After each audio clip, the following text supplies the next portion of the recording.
د نګین الغیاث اسلامی ټلویزیون د اخلاص خپرونی عواملو نن د خپلو دوامداره مرستو په ترڅ کې 115 کورنیو سره د خوراکي توکو مرسته وکړه.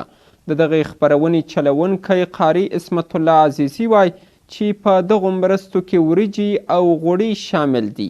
دی زیاتوي هڅه کوي چې په دې کړکېچن حالت کې د خپلو همکارانو په مرسته د بېوزلو لاسنیوی وکړي. نور حال په راپور کې واورئ.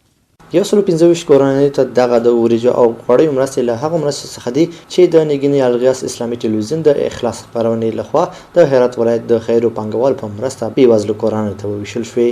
څه موده وړاندې هم د دغې خپرونې عواملو 250 کورنیو سره نقدي مرستې وکړې او اوس یې هم 115 کورنیو سره د غوړیو او وریجو مرسته وکړه. د دغې خپرونې چلونکی قاري اسمت الله عزیزي وایي چې د خیرونو په مرسته هڅه کوي چې په دې کړکېچن حالت کې د خپلو همکارانو په مرسته د بېوزلو لاسنیوی وکړي.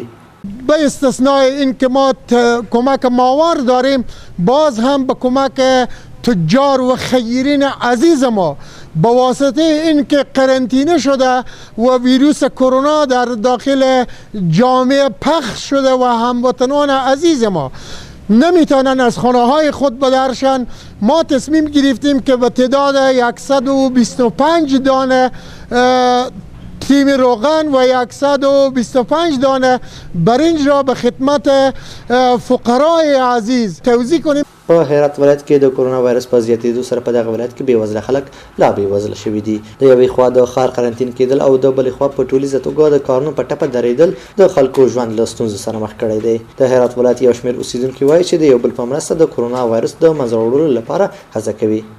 فرض عین شده برای تمام تجاران عزیز که از بابت ویروس کرونا که آمده به این مملکت ما و شما همه قرنطین شدم، ما 50% مردم غریب مستحق داریم. باز بزی موقعی که حالا همگی قرنطین شدم، کسانی که کارگر بودن روز یومی خود پیدا میکردم 100-200 امو هم سر از اونا قطع شده.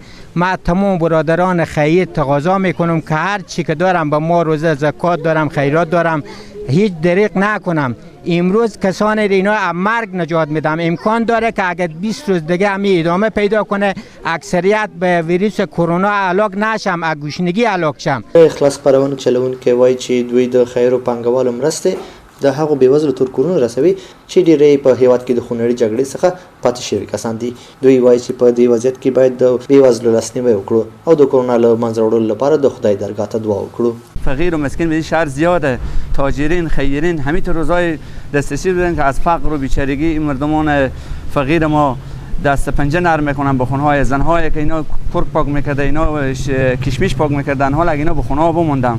دست نیاز به طرف خداوند دراز کنیم و دعای مستحقین و مستضعفین بگیریم که خداوند این بلا را جون ما و شما نجات بده. دغه مرستو څخه برخمنې شوې کورنۍ سره له دې چې د خدای تعالی دربار ته د هیواد څخه د ټولو بلاګانو د لرې کېدو لپاره دعا کوي. وایي چې باید په دې سخت وضعیت کې د بېوزلو لا زیات لاسنیوی وشي.